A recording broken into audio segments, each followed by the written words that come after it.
Selamat pagi kepada Ibu Yanida Permariza dan teman-teman semuanya. Perkenalkan, nama saya Fasya Fatmawati Supardi, mahasiswi S1 Fakultas Ekonomi dan Bisnis Universitas Mercu Buana.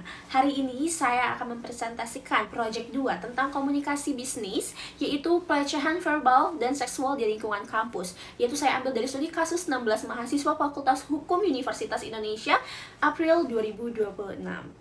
Baik teman-teman, sebelum saya masuk ke isinya, saya ingin bicara dulu tentang kita. Siapa yang ada di ruangan ini? Yang pertama itu teman-teman di sini adalah mahasiswa semester 3 hingga semester 6 program S1 Fakultas Ekonomi dan Bisnis Mercu Buana yang hadir lewat Zoom. Nah, sebagian besar itu dari kalian yang sudah tahu kasus ini pastinya karena memang ini tuh viral banget di TikTok, Instagram, dan Twitter. Nah, artinya kita itu tidak sedang membahas sesuatu yang asing, tetapi kita sedang membahas sesuatu yang nyata, yang dekat, dan mungkin lebih relevan dari kita yang mau akui gitu. Selanjutnya kita masuk ke tujuan presentasi, yaitu 5 kepentingan yang ingin dicapai. Yang pertama itu secara akademis, yaitu tentang analisis multidimensi atas kekerasan seksual di kampus. Yang kedua itu secara edukatif, yaitu saya ingin teman-teman paham hak perlindungan yang sudah ada, dan secara preventif itu saya ingin kita semua tidak menjadi pelaku dan berani bersikap. Nah, selanjutnya itu ada secara advokasi, yaitu menguatkan peran Satgas, PPKS, dan etika digital. Dan yang terakhir itu secara sosial, yaitu mengejar budaya dan victim blaming menjadi akuntabilitas pelaku. Tema kali ini adalah tentang pelecehan seksual verbal di ruang digital bukan sekedar masalah individual. Ia adalah cerminan sistem budaya, kelembagaan, dan psikologis yang saling memperkuat.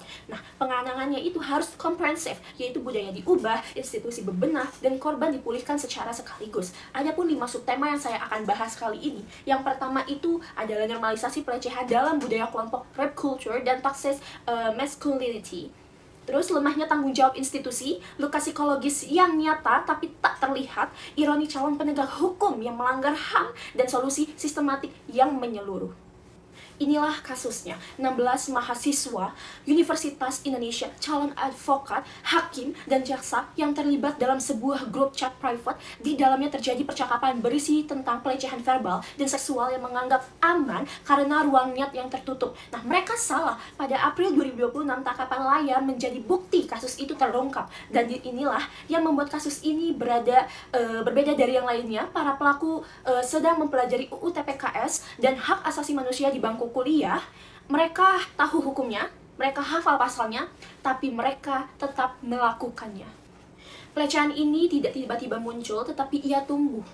Dimulai dari komentar yang dianggap candaan, lalu berkembang menjadi percakapan yang eksplisit, lalu menjadi norma internal kelompok. Begitulah cara rap kultur bekerja. Lelucon seksis bukan sekedar hiburan, ia adalah pintu masuk menuju normalisasi kekerasan. Begitu teman-teman, penelitian psikologis juga sosial sudah membuktikan ketika seseorang terbiasa memandang orang lain itu sebagai sebuah objek, toleransi terhadap kekerasan seksual yang lebih serius pun semakin meningkat. Dan kampus adalah tempat yang sangat rawan, teman-teman. Kenapa? Karena adanya tekanan konformitas kelompok tinggi, dan juga adanya hierarki senioritas, dan juga pengawasan orang tua pun tidak ada, teman-teman. Nah, inilah kombinasi ideal dari rap kultur untuk tumbuh subur.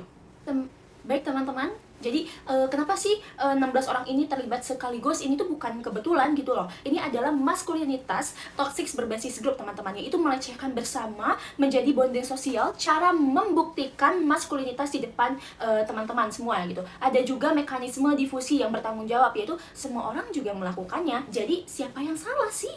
Dan ketika kasus ini terungkap, pertama ditanya adalah, kok korban bisa tahu sih isi grup ini? Baik teman-teman, lihatlah piramida ini. Di puncaknya yaitu ada pemerkosaan, penyerangan, pemberian obat bius. Ini itu ditopang oleh lapisan-lapisan di bawahnya, yaitu adanya victim blaming, foto non-consent seksual, stalking hingga di dasar paling bawah yaitu catcalling, lelucon, pemerkosaan, sikap seksis, dan locker room talk. Yaitu selama kita toleran terhadap hal-hal yang di bawah, kita itu memberi izin bagi yang ada di atas untuk mengubah hasilnya, yaitu kita harus mengubah budayanya dimulai dari akarnya. Kampus juga punya kewajiban hukum, teman-teman. Permendikbud No 30 tahun 2021 mewajibkan setiap perguruan tinggi membentuk Satgas PPKS, bukan pilihan, ini kewajiban. Tapi kenyataan banyak kampus di Indonesia itu belum punya kebijakan yang memadai, terutama di ruang digital. Tapi untungnya alhamdulillahnya Mercu Buana sudah punya, teman-teman. Nah, ada 3 faktor yang harus bergerak. Yang pertama itu BEM, harus berani mengambil posisi. Diam bukan netralitas, itu keberpihakan pada pelaku.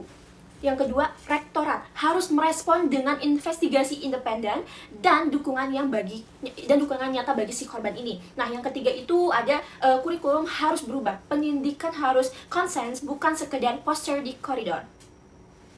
Oke, ada yang bertanya, sebenarnya memangnya pelecehan verbal ini bisa melukai ya? Nah, jawabannya apa? Bisa, teman-teman. Dan luka itu sangat nyata. Otak kita itu kan merespon ancaman verbal sama seperti ancaman fisik gitu.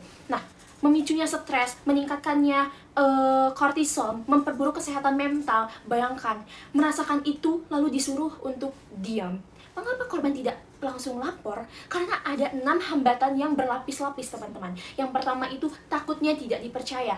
Terus juga antisipasi victim blaming. Dan yang ketiga itu ada ketakutan retaliasi. Dan keempat itu adanya meragukan diri sendiri. Seperti kayak, mungkin aku terlalu sensitif kali ya. Pasti kan banyak gak sih dari kita-kita yang seperti itu.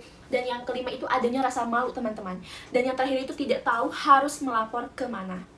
Kita masuk ke dimensi psikologis jalur pemulihan korban. Jadi pemulihan ini tidak terjadi sendiri, yaitu juga butuh yang namanya sistem. Nah, ada 4 pilar yang harus ada. Yang pertama itu pendampingan psikologis terlatih dengan metode seperti EMDR atau CBT yang terbukti itu efektif.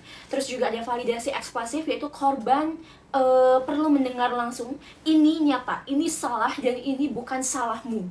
Oke? Dan yang ketiga itu ada keamanan lingkungan, yaitu kampus juga wajib memisahkan korban dari pelaku selama proses itu berlangsung gitu. Dan yang terakhir itu adanya pendampingan khusus komprehensif, yaitu UU TPKS No 12 tahun 2022 adanya untuk itu, teman-teman. Nah, tanpa keempat pilar ini sebenarnya, teman-teman, trauma hanya akan terus berkembang.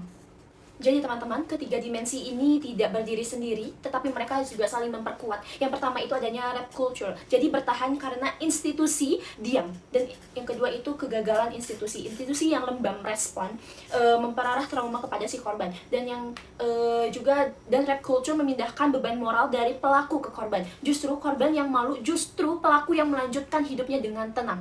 Bukannya seperti itu, teman-teman. Inilah adalah sistem yang paling mengunci. Maka solusinya pun harus sistematik. Saya juga punya harapan untuk teman-teman semuanya. Saya tidak hanya ingin teman-teman itu paham, tetapi saya juga ingin teman-teman juga ikut berubah. Yang pertama itu sebagai mahasiswa, kita itu harus berani bersikap saat kita menyaksikan sebuah pelecehan. Jangan lagi diam ataupun ikut tertawa, teman-teman. Dan yang kedua itu adalah kenali Satgas PPKS dan jalur laporannya.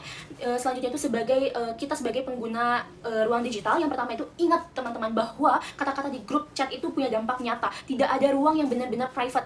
Dan juga jangan pernah memvalidasi perilaku yang merugikan orang lain sekecil apapun bentuknya, teman-teman. Baik teman-teman, saya juga punya saran untuk semua pihak. Yang pertama itu jangan diam ketika kita menyaksikan sebuah pelecehan di dunia nyata maupun di grup chat. Yang kedua itu adanya hindari ikut tertawa atau bereaksi seolah-olah kita itu mendukung. Dan yang ketiga itu kenali hak perlindunganmu. Dan tiga itu jadilah upstander bukan bystander. Adanya perbedaan besar antara menjadi saksi yang diam dan menjadi saksi yang bertindak. Dan juga adanya bagi pihak kampus, jangan hanya bergerak saat kasus ini viral aja, tetapi Satgas PPKS juga harus aktif. Dan juga mereka tidak boleh pasif, teman-teman. Dan yang kedua itu integritas pendidikan konsen secara substansif dalam kurikulum. Yang ketiga itu adanya buatnya aturan etika digital yang jelas dan masuk untuk grup chat. Nah, bagi pengguna digital itu hindarinya yang namanya itu victim blaming dalam bentuk apapun. Nah, ingat, setiap emoji, setiap komentar, setiap tanda like pada konten yang melecehkan itu adalah pilihan, teman-teman. Jika kalian ada pertanyaan, boleh, teman-teman.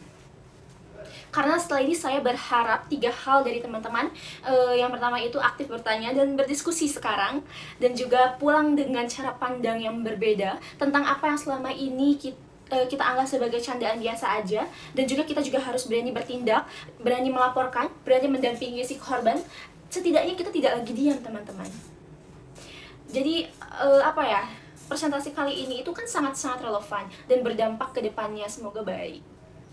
Oke teman-teman, pelecehan verbal itu dan seksual di kampus khususnya di ruang digital bukan sekedar tindakan individu yang nakal ya teman-teman. Ia adalah produk dari sistem, bukan yang salah, institusi yang abai, dan trauma yang dibiarkan tanpa penanganan. Kasus 16 mahasiswa Fakultas Hukum Universitas Indonesia itu bukan lagi anomali, ia adalah cermin dari ruang-ruangan chat yang mungkin ada di sekitar kita, cermin dari lelucon yang kita biarkan berlalu, cermin dan dari diam yang kita pilih karena kita tidak mau repot teman-teman. Penanganannya itu harus menyeluruh, perubahan budaya, penguatan kebijakan, dan dukungan nyata untuk korban, melibatkan semua orang termasuk kita yang ada di ruangan ini sekarang gitu teman-teman. Diam adalah pilihan, pilihlah untuk bersuara. Jika kamu menyaksikan pelecehan, angkatlah bicara. Jika kamu mengalaminya, kamu tidak sendirian. Jika kamu diam, kamu sudah memilih sisi. Butuh bantuan? Hubungi Satgas PPKS Universitas Mercu Buana, Komnas Perempuan, LBH Epic Jakarta, Indonesia The Light Indonesia. Terima kasih atas perhatiannya dan waktu teman-teman. Assalamualaikum warahmatullahi wabarakatuh.